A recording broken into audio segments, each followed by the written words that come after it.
Antecedent stimuli can increase the likelihood of behavior, but the way they acquire control differs for respondent and operant behavior.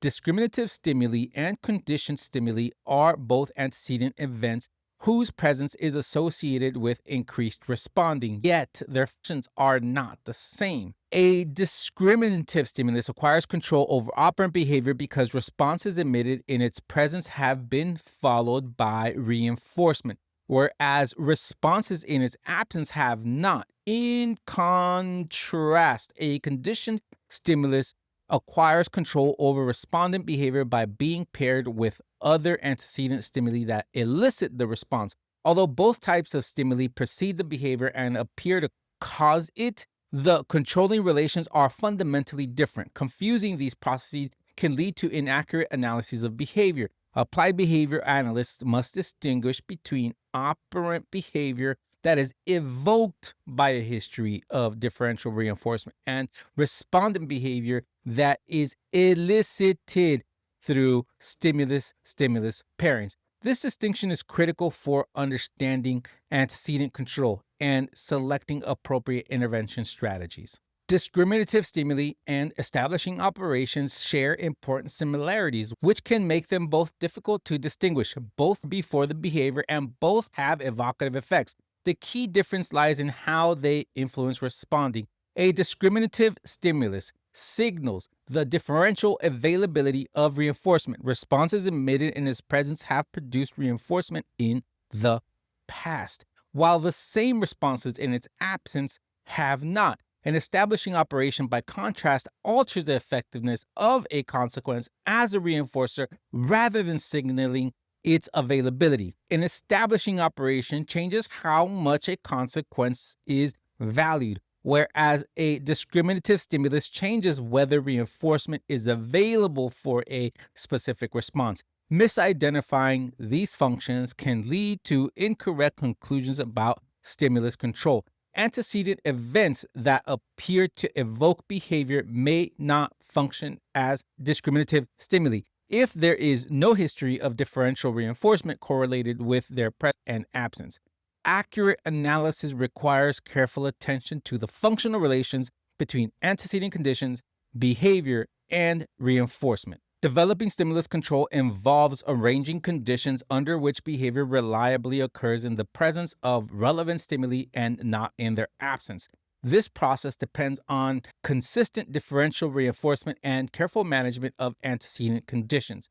Behavior analysts establish stimulus control by reinforcing responses in the presence of discriminative stimuli and withholding reinforcement or delivering weaker reinforcement in the presence of stimulus delta. Over time, this history produces predictable patterns of responding. In addition to reinforcement, several factors influence the development of stimulus control, including pre-attending skills, stimulus salience, and the presence of competing stimuli.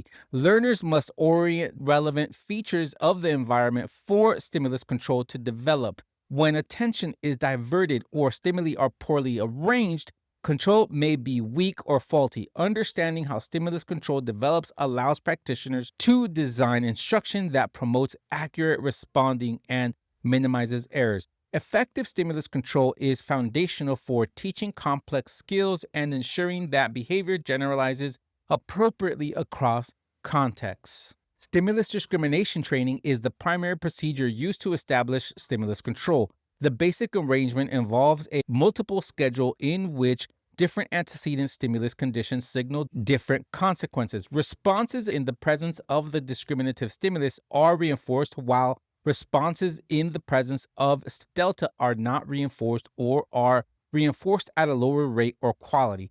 When this procedure is applied consistently, responding in the presence of the discriminative stimulus exceeds responding in the presence of stimulus delta. Over time, learners often stop responding altogether to the stimulus delta condition. Although discrimination training is sometimes described as alternating reinforcement and extinction, stimulus delta does not necessarily represent zero reinforcement. It may signal a leaner or less preferred reinforcement schedule. What matters is the differential relation between responding and reinforcement across stimulus conditions. Properly implemented discrimination training procedures, reliable stimulus control, and prepares learners for more complex instructional arrangements. Stimulus discrimination training has been applied effectively to reduce problem behavior by bringing responding under appropriate stimulus control. In one application, discrimination training was used as part of an intervention to increase food stealing. Two containers of food were presented, one marked with a warning label and unmarked. The individual was taught that food could be eaten only from the unmarked container. When asked which food was available, correct responses were reinforced by allowing to the food. Responses associated with the warning label were not reinforced. Through repeated trials, the warning label functioned as stimulus delta, while the unmarked container functioned as discriminative stimulus. This arrangement reduced stealing from the restricted container by establishing clear stimulus control over food-related behavior. The intervention illustrates how discrimination training can alter behavior without relying on punitive procedures, using antecedent cues and differential reinforcement to guide responding appropriate. Multiple schedules can be used to establish stimulus control over socially appropriate behavior. In a class-wide application, different antecedent stimuli are correlated with different consequences for the same response. During baseline conditions, antecedent cues are present but not associated with different consequences.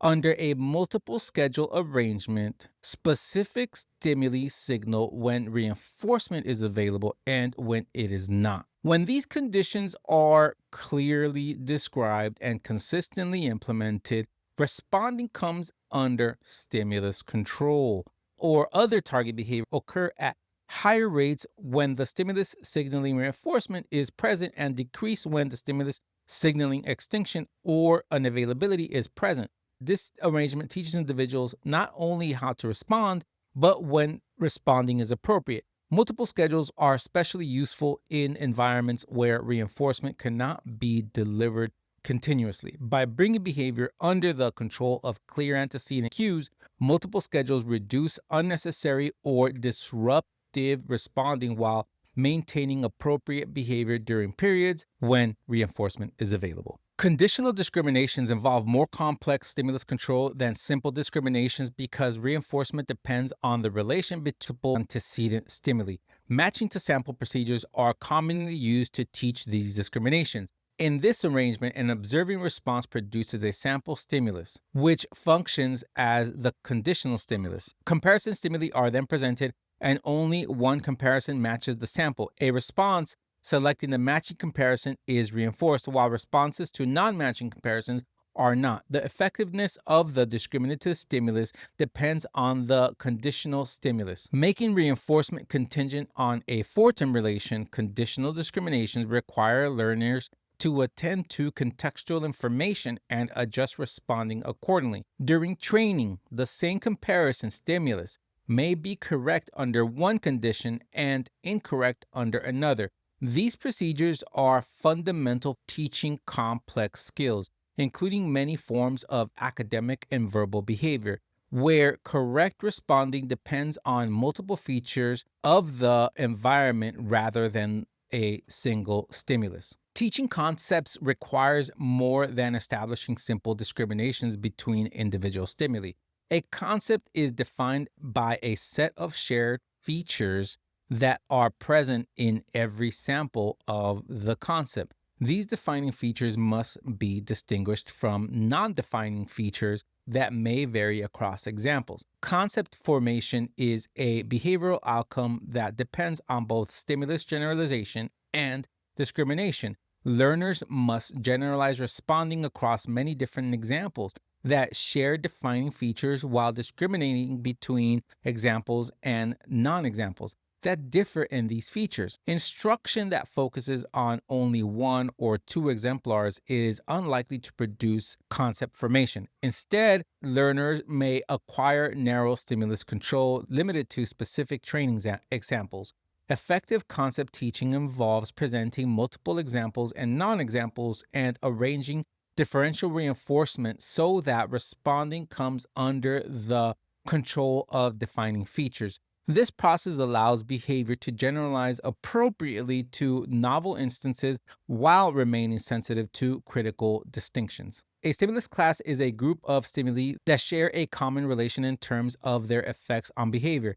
An antecedent stimulus class consists of stimuli that all evoke the same operant response or elicit the same respondent behavior. Feature stimulus classes are defined by shared physical properties or shared relational characteristics, such as size, shape, or spatial relations. Many everyday concepts are based on feature stimulus classes. In contrast, stimuli in an arbitrary stimulus class evoke the same response despite having no common physical or relational features. Membership in an arbitrary stimulus class is established through a history of reinforcement rather than similarity. Understanding stimulus classes is essential for analyzing concept formation and complex verbal behavior. Applied behavior analysts must consider whether instruction should promote generalization within a feature class or establish relations among arbitrary stimuli. Different instructional strategies are required depending on how the stimulus class is defined. Response prompts are supplementary antecedent stimuli used to occasion correct responding during the acquisition of new behavior. These prompts operate directly on the response itself rather than on the task materials. Common forms of response prompts include verbal instructions, modeling, and physical guidance. Response prompts are intended to support correct responding until stimulus control can be transferred to naturally occurring